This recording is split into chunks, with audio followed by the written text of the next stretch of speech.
បាទអនុញ្ញាតជំរាបសួរពុកម៉ែបងប្អូនថ្ងៃនេះសូមធ្វើការបង្ហាញពីសកម្មភាពកិនពីសង្កសីជនអតិជនថ្ងៃនេះគឺយើងខែមកถึงគ្រប់ភាសាតាអតិជនគាត់ដាក់ការកំងនៅពេលល្ងាចដែរហើយគាត់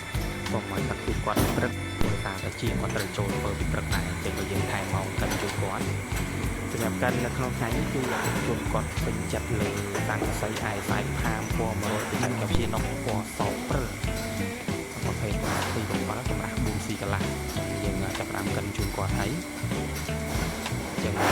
សម្រាប់ប្រជាជនដែលមានតម្រូវការកំពុងស្វែងរកសង្កសីដែលមានគុណភាពល្អសម្រាប់ទឹកប្រក់ដំបូលគេឋានឃ្លាំង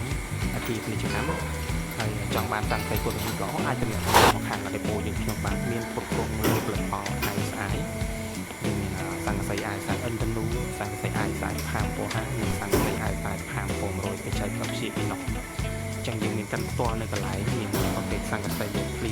7ហើយនឹងភ្លីធំភ្លី5សម្រាប់បងលម្អិតបន្ថែមអតិថិជនអាចទំនាក់ទំនងមកតាមលេខទូរស័ព្ទដែលមាននៅលើវីដេអូផ្ទាល់គ្រប់